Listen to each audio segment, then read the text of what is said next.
السلام علیکم، میں ہوں ویس منگل والا اور آپ دیکھ رہے ہیں ورلڈ وائز، دنیا کو دیکھنے کا، جانچنے کا، پرکھنے کا ایک الگ زاویہ۔ سب سے پہلے نظر ڈالتے ہیں آج کی ٹاپ سٹوریز پر۔ پاکستان نے بھارت کی 20 سالہ سٹیٹ سپانسرڈ دہشت گردی کا کچا چٹھا کھول کر رکھ دیا۔ 2 ماہ کی طویل بندش کے بعد غزہ میں امداد کی ناکافی ترسیل، عالمی سطح پر تشویش۔ ٹرمپ کا ہارورڈ یونیورسٹی پر کریک ڈاؤن، غیر ملکی طلبہ کو داخلہ لینے سے روک دیا۔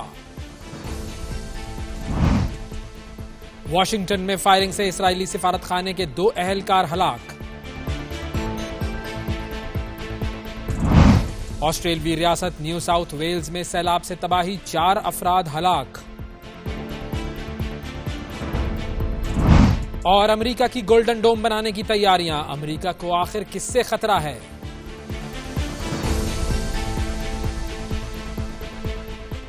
یہ تھی ٹاپ سٹوریز۔ اب خبروں کی تفصیل کی طرف نظر ڈالتے ہیں۔ سب سے پہلے بات کرتے ہیں D G I S P R lieutenant general Ahmed Sharif اور سیکرٹری داخلہ آفتاب درانی نے پاکستان میں بھارتی دہشت گردی کی 20 سالہ تفصیلات دنیا کے سامنے پیش کر دی ہیں۔ D G I S P R اور سیکرٹری داخلہ آفتاب درانی نے بھارت کی پراکسی وار کو فتنہ ہندوستان کا نام دیا ہے۔ سیکرٹری داخلہ آفتاب درانی نے بتایا کہ بلوچستان میں حملے کا واقعہ بھارتی انٹیلیجنس ایجنسی را کی سربرستی میں ہوا۔ بھارت آپریشن سندور میں بری طرح ناکام ہوا ہے۔ فتنہ ہندوستان میں اب سافٹ ٹارگٹس پر حملے شروع کیے ہیں۔ بھارت نے اب دہشت گرد پراکسیز کو بلوچستان میں دہشت گردی کی کارروائیوں کا حکم دے دیا ہے۔ سیکرٹری داخلہ نے یہ بھی واضح کیا کہ اب اس فتنے کو کچلا جائے گا۔ انہوں نے کہا کہ دہشت گردی کی ان کارروائیوں پر سخت ایکشن ہوگا، ان نیٹ ورکس کو ختم کیا جائے گا۔ D G I S P R lieutenant general Ahmed Sharif نے بھارت کی 20 سالہ ریاستی دہشت گردی پر بریفنگ دیتے ہوئے بتایا کہ 2009 میں پاکستان نے شواہد بھارت کے وزیر اعظم کو دیے تھے۔ گرفتار دہشت گردوں نے بھارت کی پشت پناہی کا اعتراف بھی کیا تھا۔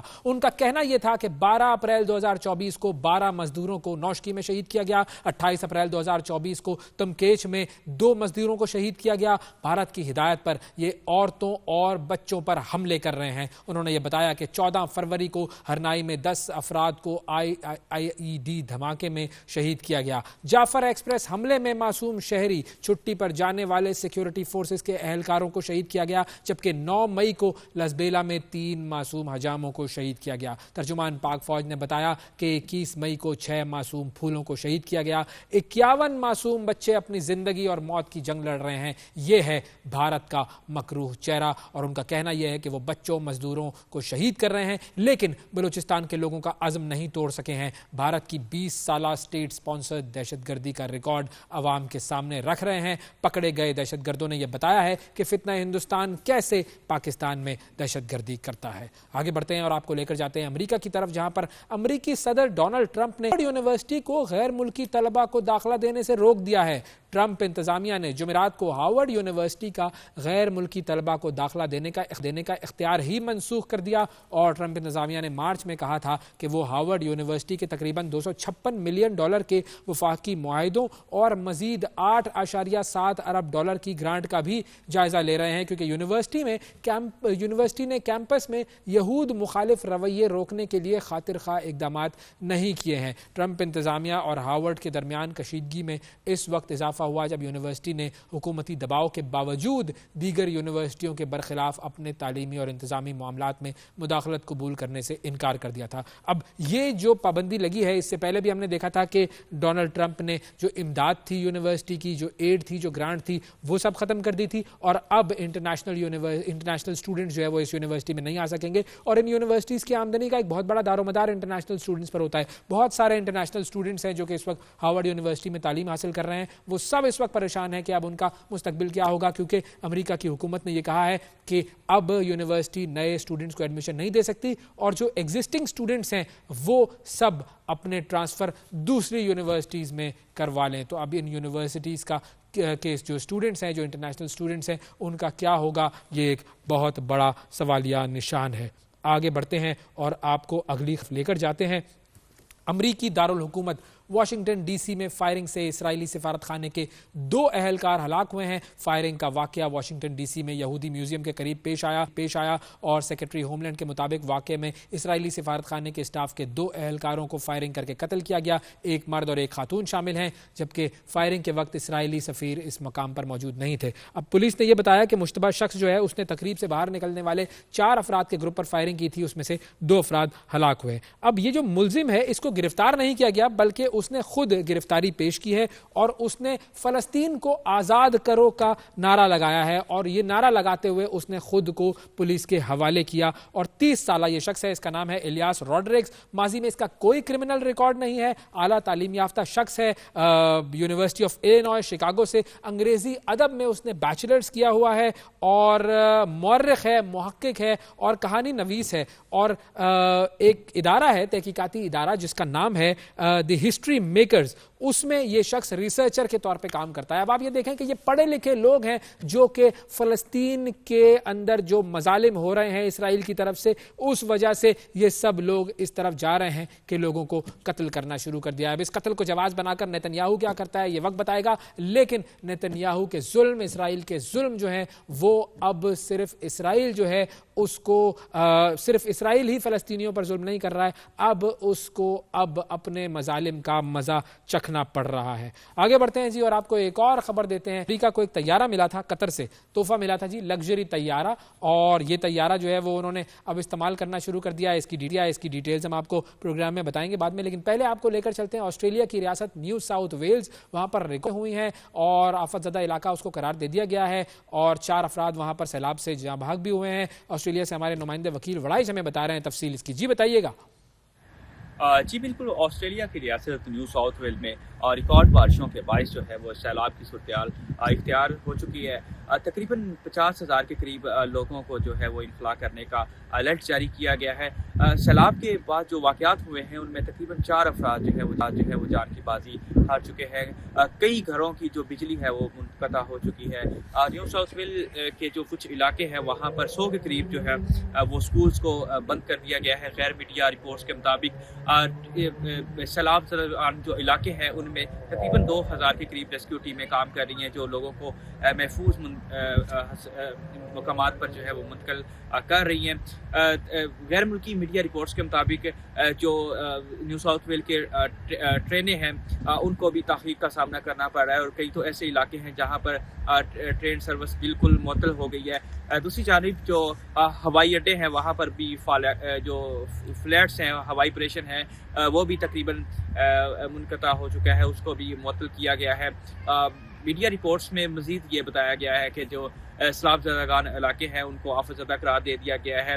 دوسری جانب محکمہ موسمیات کا یہ بتانا ہے کہ یہ جو بارشوں کا سپیل ہے یہ ابھی کچھ روز تک جاری رہ سکتا ہے. جی بہت شکریہ ادا کریں گے وکیل وڑائش, ہمیں آسٹریلیا کی صورتحال سے آگاہ کر رہے تھے. بات کرتے ہیں اسرائیل فلسطین تنازع کی. 2 ماہ سے زیادہ کی مکمل ناکہ بندی کے بعد وزیر اعظم اسرائیل بنیامین نیتنیاہو نے غزہ کے لیے انسانی امداد کی بحالی کا اعلان تو کیا, لیکن ساتھ ہی ساتھ اسرائیلی وزیر خزانہ بیزلیل سموٹریچ نے دنیا کو بتا دیا کہ بس یہ جو تھوڑی بہت خوراک اور ادویات ہم نے داخلے کی اجازت دی ہے یہ صرف اس لیے ہے کہ دنیا ہم پر الزام نہ لگائے. وزیر خزانہ نے کھلے لفظوں میں یہ کہا کہ غزہ سے لوگوں کے مکمل صفائی اور مکمل قبضے تک حملے جاری رہیں گے, اور غزہ میں جو کچھ بھی بچا ہے اسے تباہ کر دیں گے.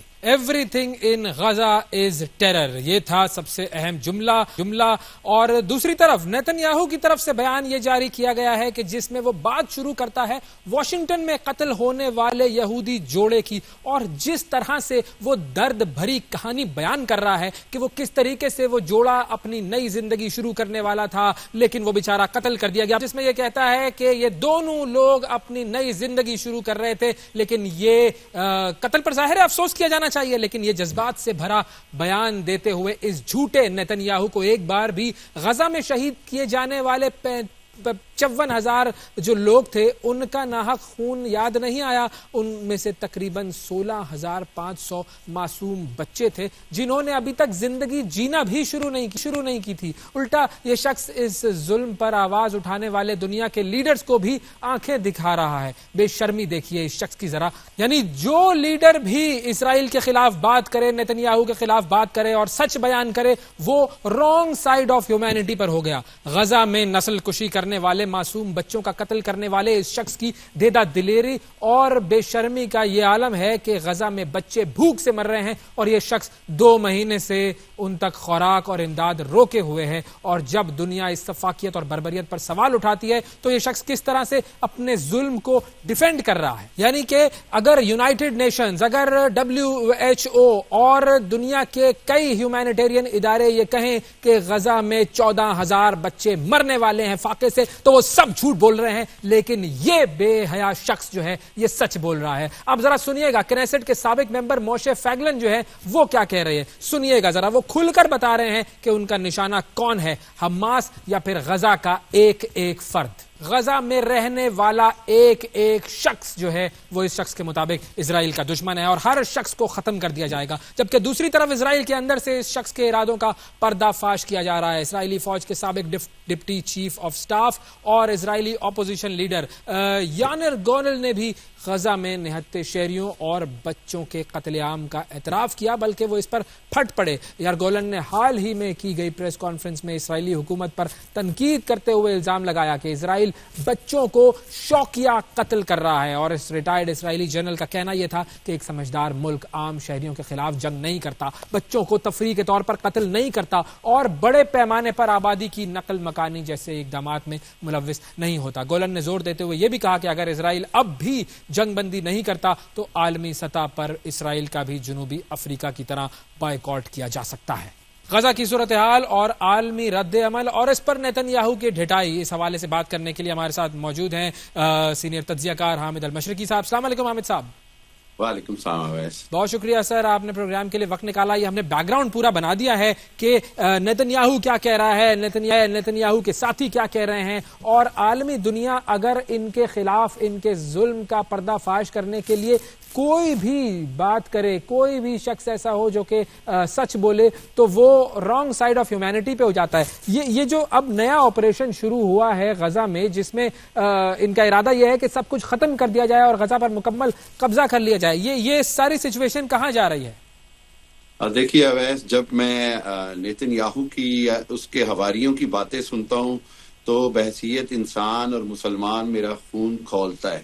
اور جب میں فلسطین کے بچوں کا حال دیکھتا ہوں, غزہ کے مظلوموں کا حال دیکھتا ہوں, تو میرا دل جو ہے وہ خون کے آنسو ہوتا ہے. اور اس سب کے بعد جب میں مسلم دنیا کے 54 اسلامی ممالک کے سربراہوں کو دیکھتا ہوں اور جب ان عرب ملکوں کو دیکھتا ہوں, چاہے وہ سعودی عرب ہو, UAE ہو یا قطر ہو, جنہوں نے جس طرح سے ٹرمپ کا استقبال کیا, تو میں اپنے مسلمانوں کی قسمت پہ ماتم کرتا ہوں. میں آپ کو یقین سے کہتا ہوں کہ یہ کیا آپ سمجھتے ہیں کہ اس فرعون نیتن یاہو کی اتنی جرت ہو سکتی تھی کہ وہ اس طرح نہتے بچوں کا رزق پانی بند کرتا, ان کو اس طرح شہید کرتا, بربریت کرتا؟ اور پھر آپ سمجھتے ہیں کہ کیا نیتن یاہو کی اتنی مجال ہے کہ وہ امریکہ کے بغیر یہ سب کچھ کر سکے اور امریکہ کی اس کو پشت پناہی نہ ہو؟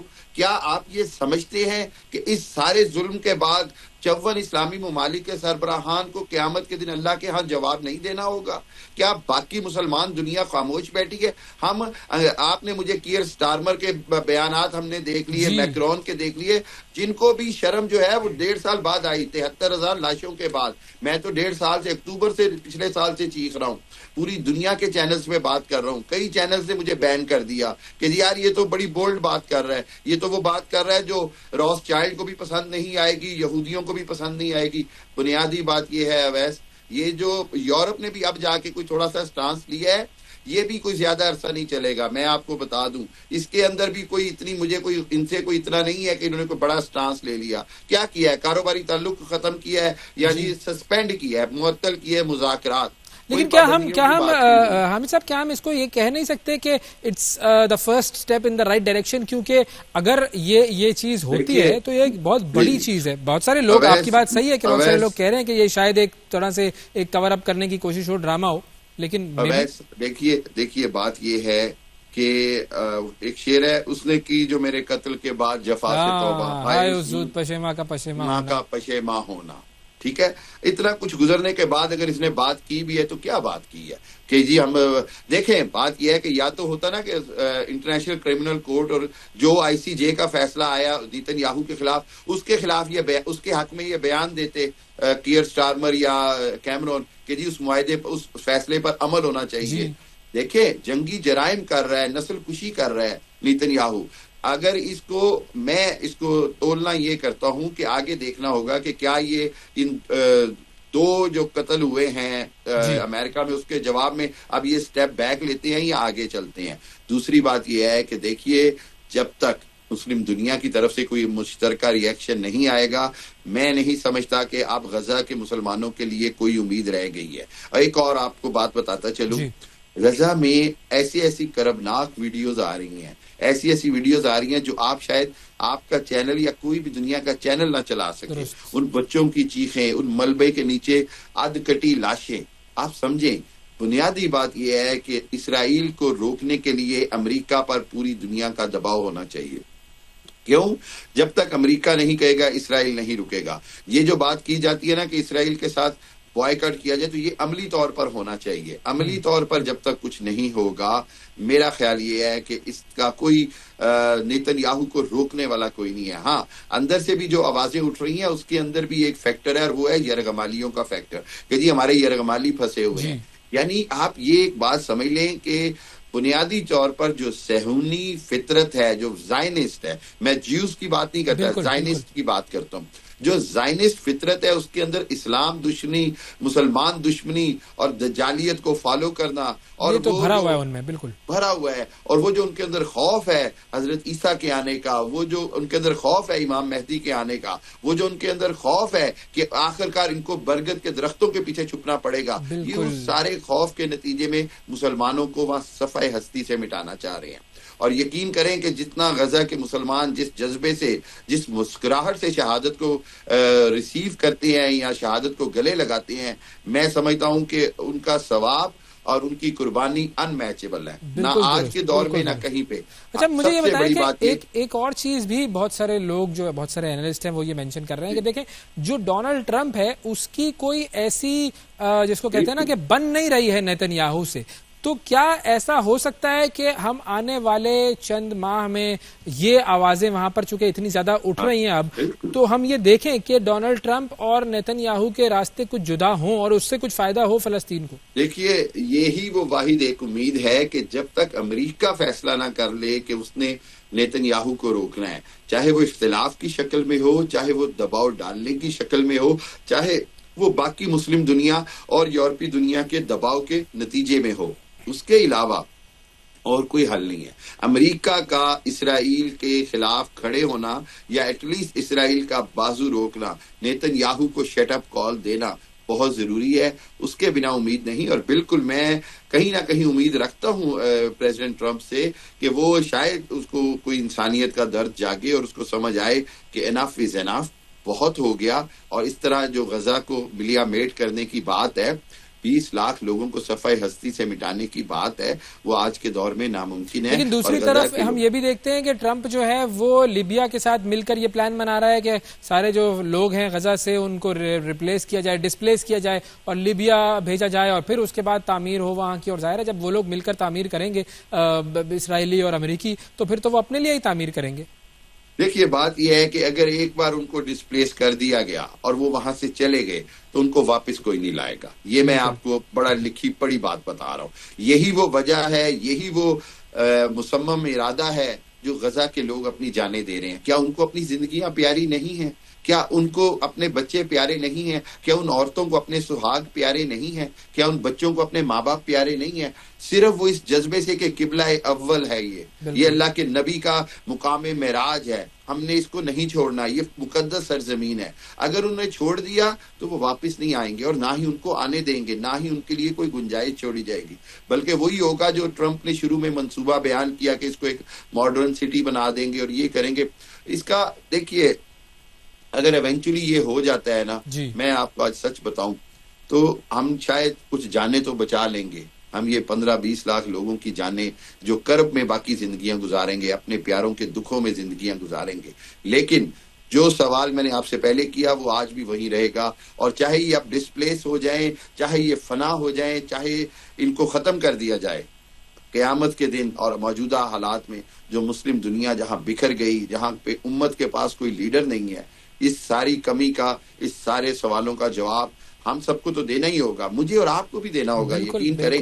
لیکن سب سے بڑھ کر یہ کہ جو حکمران ہیں, جو اللہ نے جن کو طاقت دی ہے, ان کو ضرور جواب دینا ہوگا. اچھا, اللہ اب اس تعالیٰ صورتحال میں یہ بات بالکل صحیح ہے کہ ہم سب کو جواب دینا پڑے گا, اور ہمارے جو حکمران بنے ہوئے ہیں ان کو تو بہت زیادہ اس چیز کا جواب دینا پڑے گا, لیکن ظاہر ہے اب اس وقت تو ان کے ذہن میں یہ ساری چیزیں نہیں ہیں, وہ تو آخرت کو اور اس پورے مرحلے کو بھلائے بیٹھے ہیں. دیکھیے میں آپ کو ایک چھوٹی سی بات بتاتا ہوں اویس, آپ کو پتہ ہے الحمدللہ اللہ کے احسان سے ہم نے جس طرح بھارت کا غرور خاک میں ملایا ہے 10 مئی کو, ٹھیک ہے, آپ کو پتہ ہے پوری 40-50 سال کی ہسٹری میں یہ پہلی مسلمانوں کی فتح ہے کسی بھی نان مسلم کے اگینسٹ. بالکل, یس, اور رائٹلی سیڈ, پوری دنیا میں, ٹھیک ہے. اور آپ کو پتہ ہے کہ اس نے کتنی بڑی امید جگا دی ہے.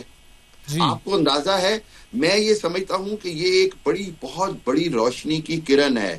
اگر اس کو باقی مسلم دنیا سمجھ لے کہ اگر ارادہ ہو, دشمن جتنا مرضی طاقتور ہو, دشمن جتنا مرضی اپنے تکبر میں ہو, اگر اللہ کی ہمت اور نصرت ساتھ ہو اور آپ کے اندر ارادہ ہو, تو میرا رب جو ہے وہ پھر آپ کے لیے آسانیاں پیدا کرتا ہے. یہ 10 مئی کو ہماری فوج اور ہماری ایئر فورس اور ہماری عوام تو جیتی ہے, لیکن اس سب کے پیچھے اللہ کی نصرت شامل تھی. وہ ارادہ شامل تھا کہ ہم نے دشمن سے خوف نہیں کھانا, ہم نے دشمن سے نیچے نہیں ہونا, اور اللہ کی نصرت آتی ہے جب آپ ارادہ کر لیتے ہیں. مجھے ایسے لگتا ہے کہ یہ جو چیز ہوئی ہے اس کی امید سے میں نے خود غزہ کے بچوں غزہ کے صحافیوں سے سنا ہے کہ ہمیں امید ہو گئی ہے کہ شاید کوئی اور مسلم ملک ہمارے ساتھ کھڑا ہو جائے گا, شاید ہمیں کوئی کہیں نہ کہیں سے آسرا مل جائے گا. تو یہ وہ امید ہے جس کے اوپر میں زندہ ہوں. میں ٹرمپ سے زیادہ اس امید پہ زندہ ہوں کہ انشاءاللہ فتح و نصرت اسلام کی طرف سے نکلے. آپ کی بات 100% درست ہے. واقعی ہمیں دوسروں پر امید رکھنے کے بجائے اپنے آپ کو اتنا مضبوط کرنا چاہیے, اور اب تو ہم نے بتا دیا دنیا کو کہ ہاں ہم مضبوط ہیں. ہمیں باقی بھی معاملات میں اللہ تعالیٰ ہمیں یہ توفیق دے کہ ہم جو وہ کہہ رہا ہے ہم اس پر عمل کریں, اور جو مسلمان جس کے حوالے سے ہم جانتے ہیں کہ سب ایک جسم کی مانند ہیں, اور ایک جگہ پر تکلیف ہوتی ہے تو پورے جسم کو تکلیف ہونی چاہیے. آج وہ تکلیف ہمیں نہیں ہو رہی ہے, اللہ تعالیٰ ایسا کچھ کر دے کہ ہمارے دل میں ان کی تکلیف جو ہے اس کا اثر ہو اور ہم ان کے لیے کچھ کریں. بہت شکریہ ادا کریں گے حامد المشرقی صاحب ہمارے ساتھ موجود, اور بات ہو رہی تھی اسرائیل فلسطین تنازع کے حوالے سے. اب آپ کو لے کر چلتے ہیں امریکہ کی طرف, اور امریکہ کا ایک پلان سامنے آیا ہے, ڈونلڈ ٹرمپ کا ایک پلان سامنے آیا ہے, اور وہ ہے پلان گولڈن ڈوم کا. ہم سنتے ہیں کہ جی اسرائیل جو ہے اس نے ایک اپنے حصار کا اپنا جو ہے حفاظت کے لیے ایک حصار بنایا ہوا ہے, اور یہ جو ڈوم ہے, جو اسرائیل کا ڈوم ہے, وہ ان کو بچاتا ہے میزائلوں سے. اب یہ جو امریکہ ہے, امریکہ کا بھی کچھ ایسا ہی پلان ہے, اور امریکہ کہتا ہے کہ جی ہم ایک گولڈن ڈوم بنائیں گے, اور جدید جو میزائل ہیں اگر ہم پر فائر کیے گئے اور اگر کوئی دیگر فضائی خطرات ہوں گے تو ہم بچت کریں گے اپنی, اور اپنے لوگوں کو بچائیں گے, اور اپنے جو اہم مقامات ہیں ان کو بچائیں گے, اور کوئی بھی خطرہ جو ہے امریکہ کی طرف اگر آیا تو ہمارا جو گولڈن ڈوم میزائل ڈیفنس سسٹم ہے وہ ہمیں بچا لے گا. اب اس ڈیزائن کی منظوری دے دی گئی ہے, اور $175 ارب کی لاگت سے یہ دفاعی نظام بنایا جائے گا, اور کہتے ہیں کہ جی یہ خلا سے داغے گئے میزائل بھی روک سکے گا. اب یہ معاملہ ہے کیا, اس کو ذرا سمجھتے ہیں. ہمارے ساتھ سینئر اینالسٹ موجود ہیں اسفر امام امریکہ سے. السلام علیکم اسفر صاحب. جی وعلیکم السلام. سر یہ جو آئرن ڈوم ہے اسرائیل کا, اس کی طرح کا یہ گولڈن ڈوم امریکہ بنا رہا ہے, امریکہ کو کیا ضرورت پیش آئی ہے, خطرہ کس سے ہے امریکہ کو؟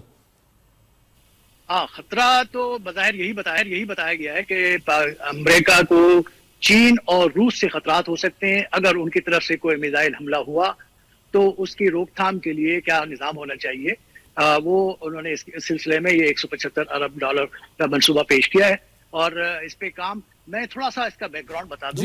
دیکھیں یہ امریکی محکمہ دفاع کے ماتحت امریکی فورسز کا چھٹی برانچ ہے سمجھ لیں.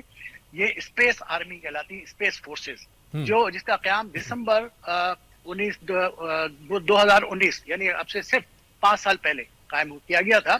اور اس کا بنیادی طور پر مقصد یہ تھا کہ اسپیس میں امریکی بالادستی کو قائم کیا جائے. اور اس سلسلے میں بہت طویل عرصے سے کام ہو رہا ہے. ان کے پاس یہ صلاحیت حاصل ہو چکی ہے کہ دنیا بھر میں جو کمیونیکیشن سسٹم ہے وہ کسی وقت بھی اس کو جیم کر سکتے ہیں. ایک تو یہ ہے.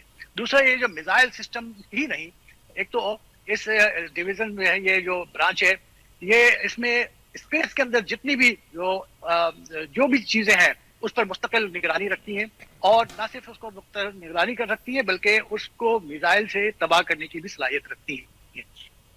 اب یہ سلسلہ جو شروع کیا گیا ہے وہ یہ جو پروگرام ہے, اس پروگرام کے تحت دنیا بھر میں کہیں بھی کوئی میزائل, اگر خطرناک میزائل ہوگا جو پرواز کر کے امریکہ پر حملہ کر سکتا ہوگا, اس کو پرواز شروع کرنے سے پہلے ہی ناکارہ بنا دینے کے لیے یہ منصوبہ شروع کیا گیا ہے. $175 ارب کا منصوبہ ہے, اور اس میں بظاہر یہی کہا گیا ہے کہ روس اور چین کی طرف سے کبھی اگر حملہ ہوا تو اس سے روک تھام کی جا سکے گی, اس کے لیے ڈیفنس کے لیے بنایا جائے. لیکن سب جانتے ہیں کہ روس اور چین کی طرف سے امریکہ پر حملے کے بہت کم امکانات ہیں, کوئی امکانات نہیں ہے. لیکن آپ جانتے ہیں کہ یہ ساری جو فوجی تحقیقات ہوتی ہیں, جو فوجی جو ایجادات ہوتی ہیں, یہ دراصل بعد میں یہ کمرشل پہلو بھی رکھتی ہے. $175 ارب خرچ کر کے یہ جو منصوبہ بنائیں گے, پھر آپ دیکھیں گے کہ بہت سارے تیسری دنیا کے ممالک, چھوٹے چھوٹے ممالک وہ سب چاہیں گے بالکل اربوں ڈالرز میں خریدیں گے, اور اس سے 10 گنا زیادہ یہ واپس کما لیں گے. تو یہ بنیادی مقصد ڈیفنس کے نام پہ جو شروع کی گئی تحقیق کا ایک تجارت بھی مقصد ہوتا ہے, اور پھر یہ اسلحہ بکے گا اور بہت سارے ممالک اس کو خریدنے کی کوشش کریں گے. اور یہ ایسا سودا نہیں ہے جس میں امریکہ کوئی بہت بڑے پیمانے پہ سرمایہ کر کے گھاٹے کا سودا کرتا. اب یہ جو ٹرمپ نے کہا تھا کہ خلا سے بھی داغے گئے میزائل جو ہے اس کو روکا جا سکے گا, تو یہ بات کیا اس نے یہ مطلب میٹافوریکلی کہی تھی, کوئی ایگزامپل دی تھی اس نے, یا واقعی مطلب وہ یہ کہہ رہا ہے کہ آنے والے وقتوں میں خلا سے بھی میزائل داغے جا سکیں گے؟ مستقبل میں جنگ جو ہے وہ تو اب تو خلا میں ہوگی. آپ نے دیکھا نہیں کہ ابھی چند گھنٹوں کی جو لڑائی تھی پاکستان اور امریکہ کے, پاکستان اور بھارت کے درمیان, کسی بھی ملک نے ایک دوسرے کے بارڈر کراس نہیں کیے, اپنے جو خلا میں اپنے فضا میں رہتے ہوئے ایک دوسرے پہ میزائل داغے ہیں. تو یہ تو اب اس سے ذرا ایڈوانس قسم کا منصوبہ ہے, اور جہاں جہاں پہ میزائل نقل و حرکت شروع ہوگی اس میں اس کی تیاری شروع ہو رہی ہوگی, یہ سیٹلائٹ کے ذریعے سے اس کے اوپر نگرانی رکھیں گے. اسے خلا میں تباہ کرنے کے بجائے اسے چلنے سے پہلے ہی ناکارہ کر دیں گے, اسے چلنے سے پہلے ہی ناکارہ بنا دیں گے. یہ اس کا منصوبہ ہے. اور یقیناً اس سلسلے میں بہت ایڈوانس کام جو ہے وہ چائنا اور رشیا بھی کر چکا ہے. یہ آپ یہ رہے کہ خلا میں مختلف سیاروں کو میزائل مار کر تباہ کرنے کا ایک امریکہ بھی تجربہ کر چکا ہے, اور رشیا نے بھی تجربہ کیا ہے اس کا. تو یہ کوئی نئی چیز نہیں ہے, اور اس پہ مزید کام ہوگا. لیکن اس کی ایک پبلسٹی اس طرح کی ہوتی ہے کہ بہت سارے ممالک اس سسٹم کو خریدنے کے لیے آگے بڑھتے ہیں, اور پھر امریکہ اپنا پیسہ نکالتا ہے. تھوڑا سا ایسا کرتے ہیں, کمپیریزن کر لیتے ہیں. پینٹاگون والے جو ہیں وہ تو کافی عرصے سے یہ خبردار کرتے آئے ہیں کہ جو امریکہ کا جو موجودہ دفاعی نظام ہے وہ چین اور روس کے جدید میزائلوں سے مطابقت نہیں رکھتا ہے. تو ٹیکنالوجی کا اگر ہم تقابلی جائزہ لیں تو کیسے آپ سمجھائیں گے دونوں جو تینوں ممالک کی ٹیکنالوجی کا جو کمپیریزن ہے؟